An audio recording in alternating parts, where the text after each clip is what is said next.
Have you ever wondered how the origins of scriptures might be connected to the stars? Our journey begins around 1490 BC with Moses, the man credited with the beginning of written scriptures. However, the story of faith and understanding is much older than that. For more than 2,500 years before Moses put pen to papyrus, revelations were preserved in a fascinating and unique way, through the naming and grouping of stars and constellations. Imagine a time before written language, a time when the vast tapestry of the night sky was the only book, the only scripture. This was a time when our ancestors looked up, not just in wonder, but in search of understanding, guidance, and revelation. The stars and constellations, with their unique patterns and arrangements, held a wealth of knowledge waiting to be unlocked. These celestial groupings, however, are quite arbitrary. There's nothing in the positions of the stars themselves that suggest the pictures originally drawn around them. The constellations were first conceptualized and named, and then, as if connecting the dots, the pictures were drawn around them. The heavens became a canvas for the truth, untouched by human hands, an eternal testament written in a language that needed no words. As time passed and the written scriptures began to take form, the ancient celestial narratives slowly faded away. The celestial scriptures were no longer the primary source of revelation, but their legacy lived on, influencing and shaping the cosmogonies and mythologies of various cultures. Take, for instance, Psalm 19, which beautifully encapsulates the two books of Revelation, the celestial and the written. It's a vivid testament to the harmony between the literary and the astronomical, the earthly and the divine. It's a testament to the eloquence of creation's teaching and revelation, that which they declare, utter, and prophesy, day by day, night by night. So the stars and constellations served as our first scriptures, untouched by human hands. But how exactly were these celestial bodies used as scriptures, you may wonder? The stars and constellations, like a grand celestial canvas, were the earliest form of scriptures. The groupings of these stars, the constellations, are quite arbitrary, with nothing in their positions suggesting the images drawn around them. The process was not one of connecting the dots, but rather the other way around. First, the designs were conceived, the stories were crafted, and then the stars were named. The constellations were then drawn around these named stars like a grand piece of cosmic art. This celestial form of storytelling was the earliest way to preserve the revelations of hope, a divine narrative written across the night sky. These narratives were untouched by human hands, unaltered by human whims. The stories of the stars were sacred, protected by the vast expanse of the cosmos itself. But as time passed, a new form of scripture emerged. With the advent of written language, the divine narratives moved from the celestial canvas to parchment and paper. The Israelites, among others, began to record these divine revelations in written form, creating what we now know as the Scriptures of Truth. As these written scriptures grew in prominence, the celestial scriptures began to fade. The constellations, once the primary source of divine narratives, gradually lost their significance. The stories of the stars faded from memory, replaced by written words and texts. This transition marked a significant shift in the way divine revelations were preserved and passed on.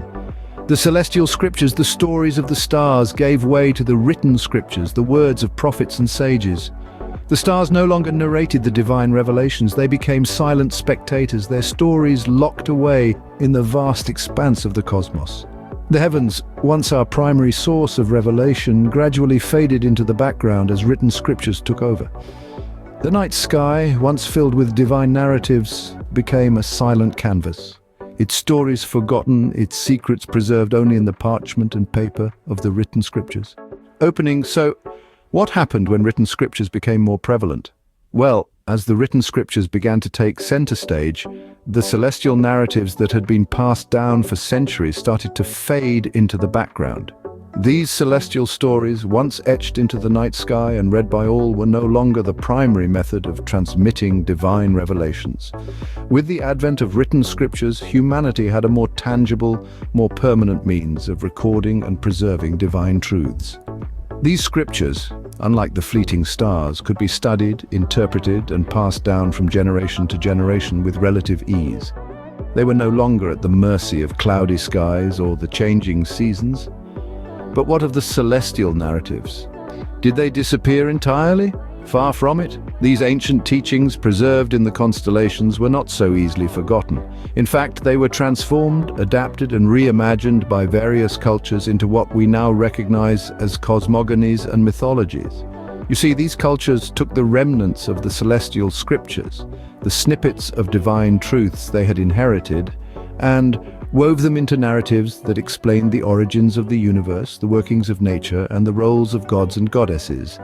These cosmogonies and mythologies, while diverse and unique in their own right, all share a common ancestry in the celestial scriptures. For instance, the ancient Greeks looked to the stars and saw their pantheon of gods. They created epic tales of heroism, betrayal, and divine intervention, all inspired by the constellations that adorned their night sky. Similarly, the ancient Egyptians saw in the stars divine messages from their gods, which they incorporated into their religious practices and beliefs. These narratives, born out of the remnants of the original celestial scriptures, were more than mere stories. They were reflections of humanity's quest for understanding, for meaning, and for connection with the divine. They were the cultural translations of the divine truths that were once written in the stars. Closing.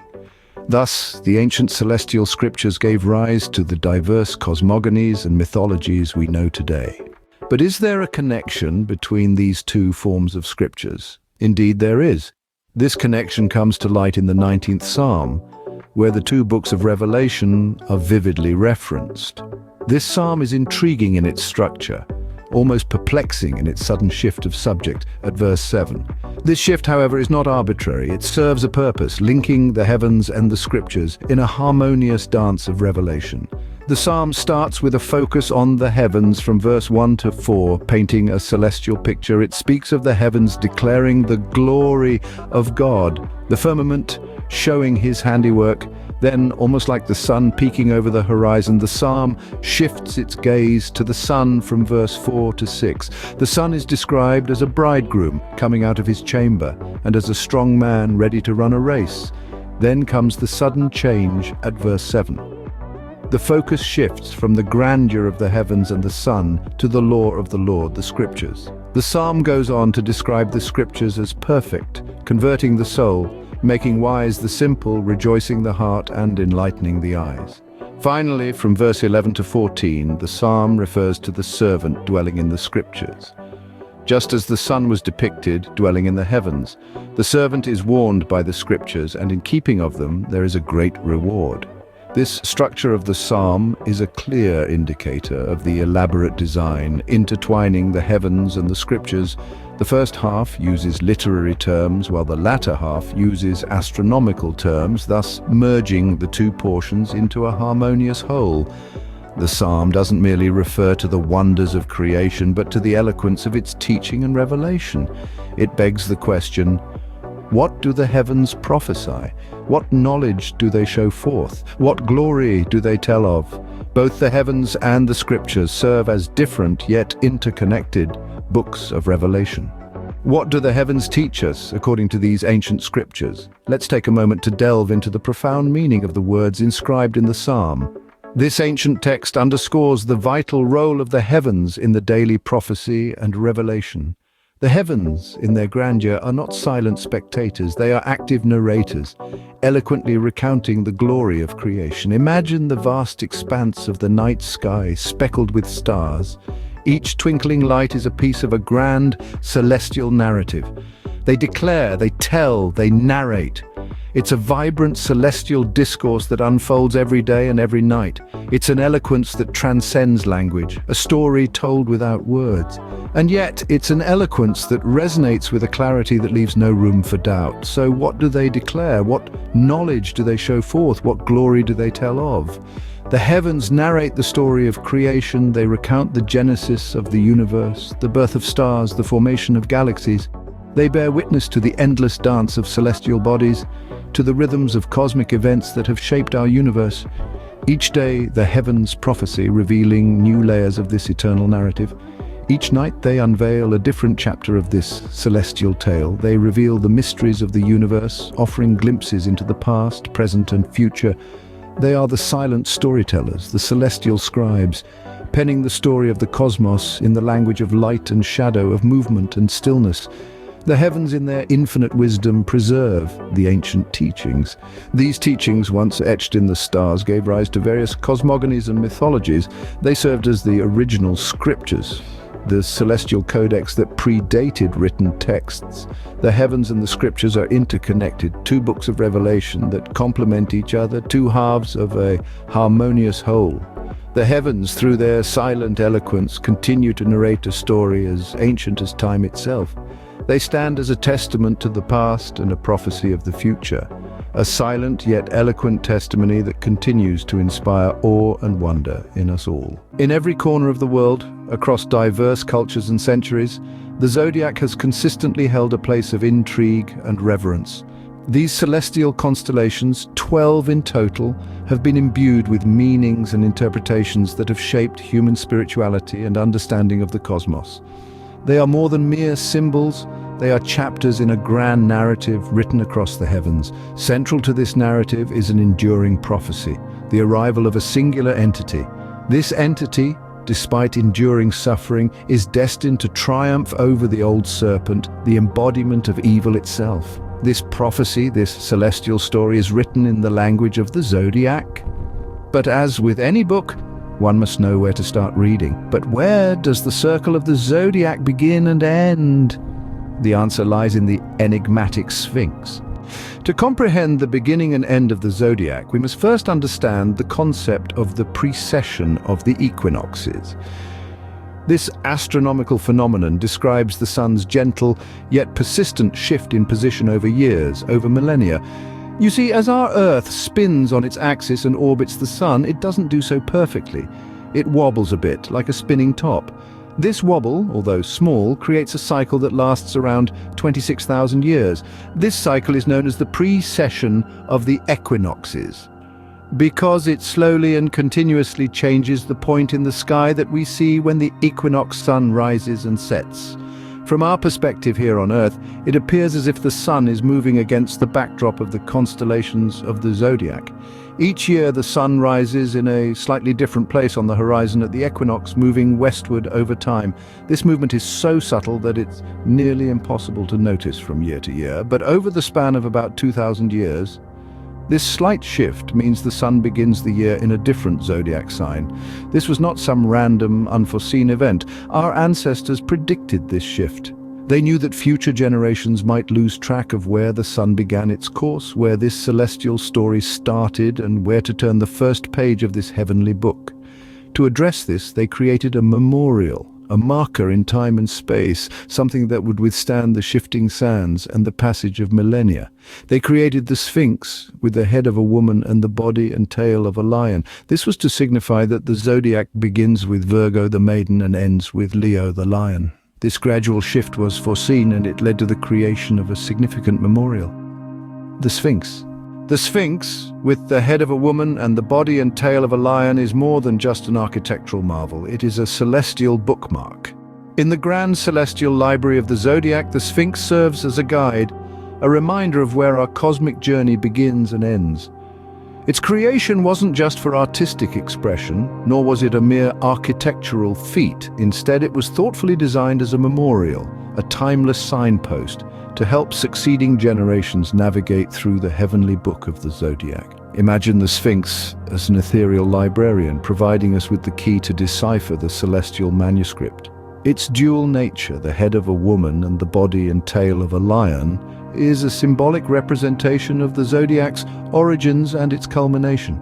The woman's head signifies the sign of Virgo, marking the inception of the zodiac, while the lion's body and tail represent the sign of Leo, symbolizing the end of this celestial cycle. The Sphinx, in its silent yet profound wisdom, bridges the gap between the beginning and the end, creating a perfect circle in the heavens. It binds together the two ends of the zodiac, forming a continuum of the cosmic narrative. The Greek root of the word sphinx is sphingo, which translates to join. This etymology further underscores the Sphinx's role as the celestial binder, linking Virgo and Leo, the start and the finish. So when we gaze upon the Sphinx, we are not just marveling at an ancient monument, we are in fact engaging with a celestial guide, a keeper of the zodiac, who whispers the secrets of the universe to those who are willing to listen. It stands as a testament to our ancestors' understanding of the cosmos, their foresight in creating a guide for generations to come, and their deep-rooted belief in the divine government of the heavens. The Sphinx binds together the two ends of this celestial circle, joining the beginning and the end. The zodiac is not just a circle of signs, but a divine government with 12 departments. This celestial government, a divine embodiment of order and perfection, is etched in the night sky. Its 12 departments, or signs, represent a unique celestial embodiment of the number 12, a number long associated with governmental perfection or rule. Hence, the zodiac is not random, but a meticulously designed cosmic blueprint echoing divine governance. Each sign of the zodiac, from Aries to Pisces, holds a unique position, a singular chapter in this cosmic narrative. But these 12 individual entities do not stand alone. They are interconnected, each one a part of a larger narrative, a grander picture. They are organized into 3 books, each book containing 4 chapters or signs. These 3 books of the zodiac are not merely a collection of stars and constellations, they symbolize the divine truth working in the heavens and on earth. They are a celestial testament to the interplay between the divine and the terrestrial, the ethereal and the physical, the macrocosm and the microcosm. The first book, starting with Aries, represents the divine's intervention in the world, a tale of redemption and salvation. The second book, commencing with Leo, tells of the result of that intervention, a narrative of struggle and eventual triumph. The third book, beginning with Sagittarius, illustrates the final consummation of that divine plan, a story of victory and the establishment of a new order. The zodiac structure, its division into 12 signs and 3 books, is a testament to its inherent complexity and depth. It's a celestial narrative, a divine drama unfolding across the night sky, each chapter a revelation, each sign a testament to the divine truth working in the heavens and on earth. The zodiac, a celestial narrative of prophecy, divine rule and truth, begins with Virgo and ends with Leo, a cycle forever guarded by the Sphinx. As we gaze upon the night sky, we are looking at the divine's grand design, a celestial government of perfection and truth, forever unfolding, forever telling its story. Have you ever wondered if the stars hold the keys to prophecy, particularly the prophecy of the coming of the one destined to crush the head of the old serpent, the devil? A question that might have piqued the interest of many, and rightly so. The cosmos has long been regarded as a divine parchment, inscribed with celestial narratives that echo across time and space. To unravel this mystery, we delve into the zodiac, a celestial anthology of 12 signs. Each sign is a chapter of a grand cosmic narrative, detailing the prophecy of the coming Redeemer. This heavenly book is segmented into 3 parts, each with 4 signs, representing the Redeemer's first coming, his work and its results, and his second coming. The number 12, a product of 3 and 4, signifies divine truth working in the heavens and on earth. To comprehend this celestial narrative, we must understand the precession of the equinoxes. This cosmic phenomenon causes the sun to subtly shift its position yearly, leading it to commence the year in a different sign roughly every 2,000 years. This shifting tableau was foreseen, but it was also anticipated that future generations might struggle to discern where this cosmic narrative begins and ends. To guide us, the ancients left us a celestial bookmark, the Sphinx, synthesizing the head of a woman and the body and tail of a lion. The Sphinx silently signifies that this grand narrative commences with the sign Virgo, the Virgin, and concludes with Leo, the lion. The name Sphinx hails from the Greek word sphingo, meaning to join, an apt metaphor for this celestial cipher that binds the 2 ends of this cosmic circle. And so we embark on this journey through the stars, led by the Sphinx from Virgo to Leo. This arcane knowledge etched in the heavens serves as a constant reminder of the prophecy of the one, the Redeemer, who, despite suffering, was destined to triumph over the old serpent. And so the Sphinx, with the head of a woman and the body and tail of a lion, becomes a heavenly bookmark, guiding us from Virgo to Leo. Within these celestial signs, we find a divine narrative, a heavenly book, if you will. Our cosmic tale is woven into the very fabric of the universe, etched across the celestial sphere. This heavenly book is divided into 3 distinct parts, each represented by 4 signs of the zodiac. Together they form a dynamic circle of 12 signs, a number that resonates with governmental perfection or rule. The first book tells the story of the Redeemer. Beginning with Virgo, the prophecy of the promised seed, it progresses through Libra and Scorpio, reflecting the Redeemer's work and conflict. Finally, Sagittarius brings the prophecy fulfilled, punctuating the end of the first chapter. The second book delves into the journey of the redeemed.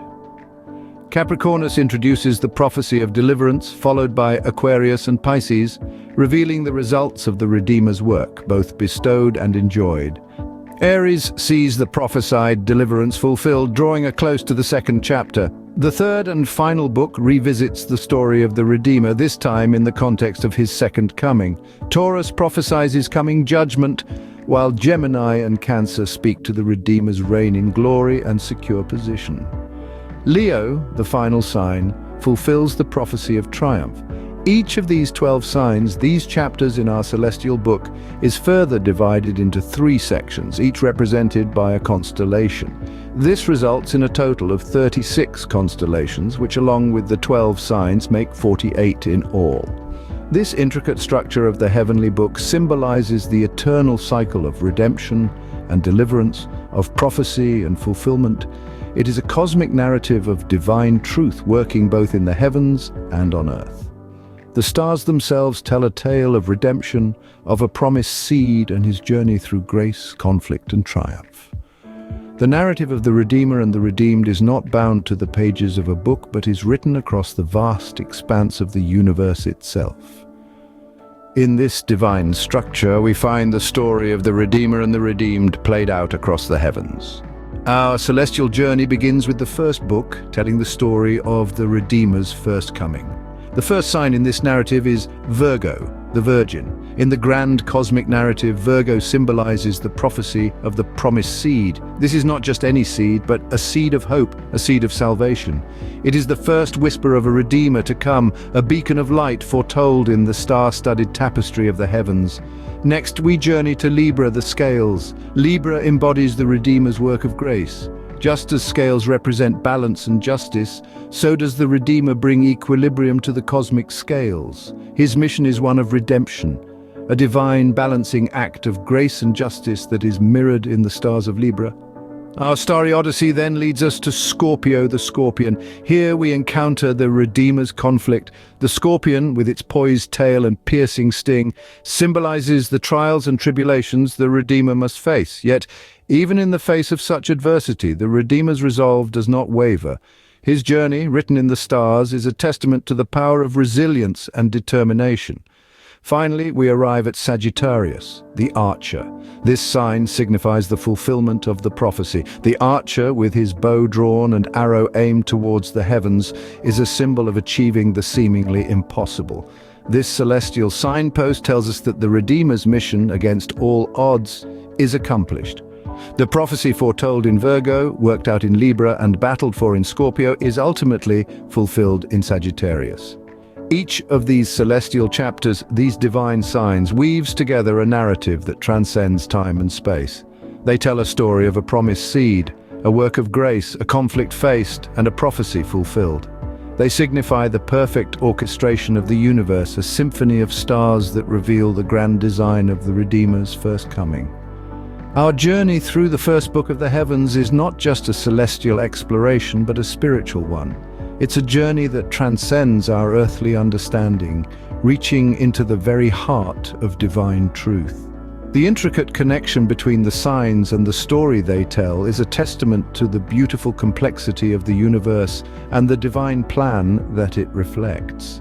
This cosmic narrative written in the stars is a testament to the enduring hope and resilience that underpins our existence.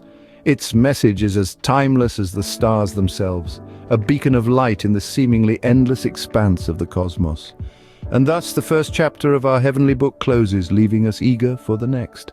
The second book of our celestial narrative speaks of the redeemed, the fruits of the Redeemer's work. This portion of our grand tale unfolds through four distinct signs: Capricornus, Aquarius, Pisces, and Aries. Each sign represents a significant chapter in the story of the redeemed, offering us glimpses into the prophecy of deliverance, the results of work bestowed, the results of work enjoyed, and the prophesied deliverance fulfilled. We begin with Capricornus, the prophecy of deliverance. This sign symbolizes the promise of liberation and salvation. It's a beacon of hope, illuminating the path towards liberation from the chains that bind us. The message is one of hope, a promise of a better tomorrow, a deliverance that is yet to come. Moving on, we encounter Aquarius, the sign representing the results of work bestowed. Aquarius is the water bearer, the bringer of life and sustenance. This sign signifies the fruits of the Redeemer's labor, the blessings and gifts that are poured upon the redeemed. It's a testament to the rewards of perseverance and faith, a manifestation of the Redeemer's benevolence. Next, we find ourselves under the sign of Pisces, the results of work enjoyed. Here, we witness the joy and fulfillment that comes from the realization of the Redeemer's work. It's a celebration of the blessings received, a time to relish in the fruits of faith and patience. It's a reminder of the joy that springs from the rewards of steadfast belief and unwavering trust in the Redeemer's promise. Finally, we arrive at Aries, the prophesied deliverance fulfilled. This sign marks the culmination of the prophecy, the actualization of the promised deliverance. It's a powerful testament to the fulfillment of the Redeemer's promise, the realization of the hope that was once just a prophecy. It symbolizes the victory over adversity, the triumph of faith over fear, and the ultimate liberation of the redeemed. With the second chapter complete, we see the profound impact of the Redeemer's work. The journey from prophecy to fulfillment, from hope to realization, tells a compelling tale of redemption. It's a story of deliverance, of the fruits of faith and patience, of the joy of receiving and enjoying the Redeemer's blessings. And above all, it's a testament to the power of belief, the strength of faith, and the transformative impact of redemption. So as we gaze upon the night sky, let us remember the tale told by these celestial signs. Let's remind ourselves of the story of the redeemed, the manifestation of the Redeemer's work, and the fulfillment of the prophecy of deliverance. And as we look forward to the next chapter of this celestial narrative, let's carry with us the lessons of hope, faith, patience, and redemption that are etched in the constellations above. With the second chapter complete, we see the profound impact of the Redeemer's work. Finally, we arrive at the third book, foretelling the Redeemer's second coming. This celestial narrative unfolds through the signs of Taurus, Gemini, Cancer, and Leo, each carrying profound symbolism and prophecy. Let's start with Taurus. Ancient cultures saw this mighty bull as a symbol of strength and power. In our celestial story, Taurus represents the prophecy of coming judgment. It's a reminder that while the Redeemer has shown grace and mercy, there will come a time when justice must prevail. It's not a warning to invoke fear, but rather a call for us all to seek truth and righteousness. Next, we turn to Gemini, the twins. In mythology, they are often seen as two halves of a whole, embodying unity and harmony. In our narrative, Gemini symbolizes the Redeemer's reign in glory. It's a testament to the promise that after the trials and tribulations, there will be a time of peace and prosperity, a golden era where the Redeemer will rule with wisdom and love. Moving on to Cancer, the crab. The crab is a creature of both land and sea, symbolizing adaptability and survival. In the context of our celestial narrative, it represents the Redeemer's position as safe. It's a comforting reassurance that, despite the ebb and flow of cosmic tides, the Redeemer's place remains unshakable, his purpose steadfast. Finally, we arrive at Leo, the lion. The king of the jungle, the lion symbolizes courage, authority, and majesty. In our celestial story, Leo represents the prophecy of triumph fulfilled. It's the culmination of the Redeemer's journey, a victory not just for him, but for all. It's a promise that the forces of good will ultimately prevail, that light will triumph over darkness. As we navigate through this third book of the heavens, we are reminded of the cyclical nature of life. There's a time for judgment and a time for glory, a time for uncertainty and a time for triumph. It's a story that mirrors our own journeys, filled with trials and victories, moments of doubt and moments of faith. And at the center of it all is the Redeemer, a constant figure of hope, guiding us towards a future of peace and righteousness.